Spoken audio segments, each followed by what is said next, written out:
Hoje vamos falar um pouco aqui no Rádio ao Vivo sobre hérnia de disco, que é um problema que atinge milhões de pessoas no Brasil. No entanto, muitos ainda têm dúvidas, né, em relação ao melhor tipo de tratamento, mesmo com dados indicando que pequeno percentual das hérnias precisa de cirurgia realmente. O tema tem gerado polêmica, porque muitos profissionais têm indicado cirurgia na maioria dos casos. Sobre a hérnia de disco, eu converso aqui no Rádio ao Vivo hoje com o Dr. Paulo Porto de Melo. Dr. Paulo Porto é médico neurocirurgião, formado pela Universidade Federal de São Paulo. Ele é colaborador do Departamento de Neurocirurgia de St. Louis, nos Estados Unidos, Missouri, Estados Unidos. É introdutor e pioneiro da neurocirurgia robótica aqui no Brasil. Dr. Paulo Porto, muito boa noite. Boa noite, Menegatti. Boa noite aos ouvintes. Muito obrigado em nos atender mais uma vez para falarmos de um tema tão importante, né, e que diz respeito à saúde da população. Pois é, um tema de importância crescente, não é? E que afeta, infelizmente, um número cada vez maior aí de brasileiros, não só brasileiros, como população em geral. Em geral, né? Verdade. Agora, doutor Paulo Porto, acho que antes de mais nada, é melhor falarmos um pouco sobre a hérnia de disco, como é que ela se caracteriza, como é que ela se manifesta, e principalmente porque há uma grande dúvida também, né, de onde ela se manifesta, né? Ela tanto pode ser na região lombar como na região cervical. Como é isso, doutor Paulo? Exatamente, Menegatti. O disco, ele é uma estrutura presente no corpo humano e ele, na verdade, ele está situado entre as vértebras. Sim. Ele tem uma função de amortecimento, basicamente. Com o passar dos anos, esse disco ele vai se tornando um pouco mais rígido. E a parte externa dele é sempre mais rígida que o núcleo, que é um núcleo meio gelatinoso. Às vezes, então, quando esse disco já está mais rígido, ele sofre uma fissura, como se fosse uma rachadura. E esse conteúdo dele mais gelatinoso extravasa do interior do disco. E o que extravasa em medicina a gente chama de hérnia. O problema é que a hérnia, ela geralmente extravasa para cima de uma raiz nervosa, no caso da região lombar, ou para cima da medula, no caso da região cervical. Então, as hérnias de disco elas surgem mais ou menos dessa forma e podem surgir em qualquer segmento da coluna. Na hérnia cervical, que é no pescoço, na coluna torácica e também na coluna lombar, que é o mais frequente. Uhum. Quais são os sintomas dessas hérnias? Elas geralmente são muito doloridas, causam muita dor, doutor? Então, Menegatti, na região lombar, a principal queixa do paciente é dor. Né? Uma Sim. dor na região lombar baixa. Usualmente essa dor ela acaba irradiando para as pernas, né, para os membros inferiores, geralmente para uma perna, mas pode eventualmente acometer as duas. E é uma dor diferente, porque ela não pega a perna como um todo. Ela geralmente corre pela parte de trás ou pela parte lateral da perna e pode descer até abaixo do joelho. E é uma dor caracterizada como muito forte, né? Existem doentes que comparam a intensidade até a uma dor de dente, só que imagine isso numa perna. Que terrível. Verdade. A diferença da manifestação da cervical, quando é na coluna cervical, doutor? Sim, porque na coluna cervical, às vezes, a compressão da hérnia não se dá sobre a raiz nervosa, mas se dá sobre a medula. Então, o paciente, ao invés de ter dor, ele pode até evoluir com déficit motor, com déficit de força, que se percebe em coisas simples. Então, é aquela senhora que sente que o braço está pesado quando vai pentear o cabelo, ou quando vai estender uma roupa no varal. É aquele rapaz que quando vai guardar uma mala na parte de cima do armário sente que um dos braços está pesado, ou se não, alguém que sente que não tem mais aquela firmeza para segurar uma caneta, para segurar um prato de comida. Então, às vezes, a manifestação é essa, não é dolorosa, é perda de força mesmo.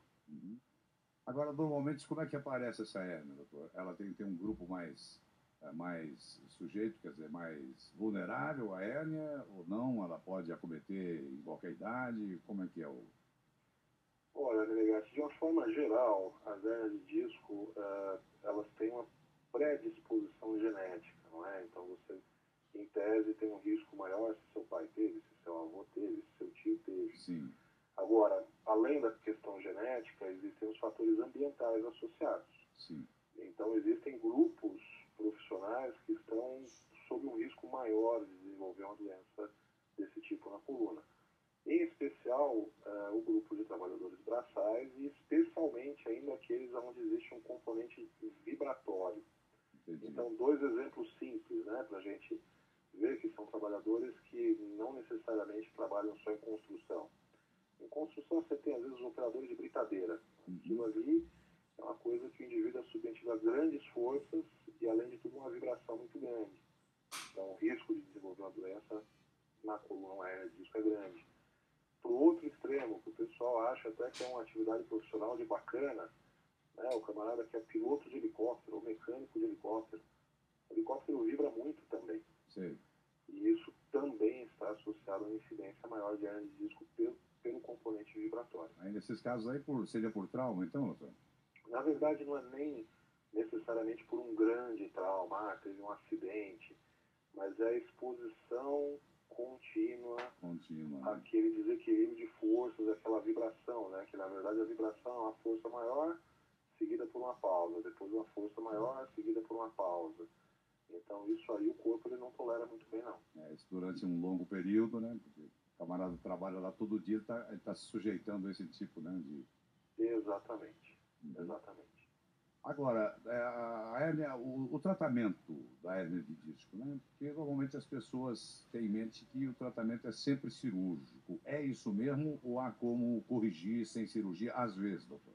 Não, de forma alguma. Lógico que existem diferentes fatores que são levados em conta quando a gente decide juntos, né, o médico e o paciente, o tipo de tratamento a ser indicado. Fatores como a faixa etária do paciente, qual é a sua ocupação profissional, quais são as suas expectativas dali para frente, se é um atleta de alta performance, se não é, o quanto aquilo está restringindo a vida do paciente, etc. Mas de uma forma geral, genericamente, cerca de 90%, por exemplo, das hérnias de disco elas são tratadas de forma conservadora. Poxa, é um grande número, né? É um grande número, a imensa maioria se trata através de forma conservadora, que a gente usa geralmente anti-inflamatórios, analgésicos, relaxantes musculares e o auxílio das terapias adjuvantes, como fisioterapia, acupuntura, etc.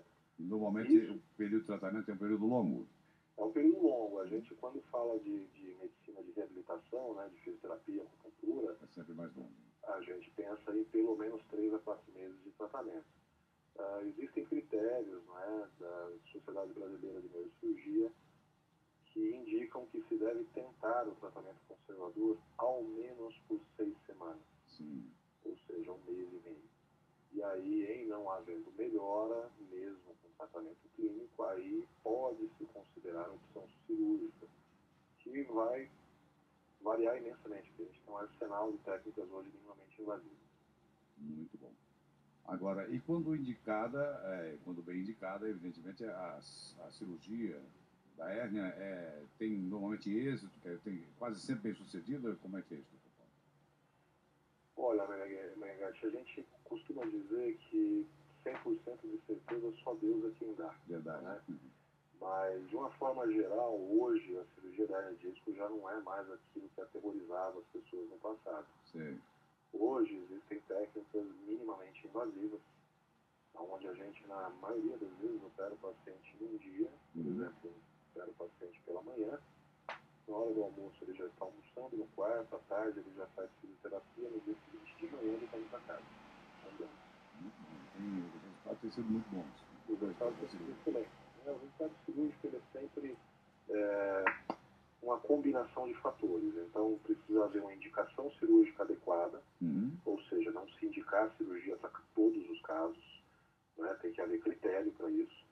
Segundo, a colaboração do paciente em seguir as recomendações que lhes são passadas, não é? E terceiro, um tratamento pós-operatório de reabilitação adequado. Perfeito. Isso garante um sucesso muito alto. No qual o paciente deve colaborar bastante também, né? Claro, com certeza. De nada adianta o seu médico fazer um trabalho brilhante, o seu fisioterapeuta fazer um trabalho magnífico e o indivíduo continuar sendo submetido a situações que não poderia, mesmo que não tivesse sido operado.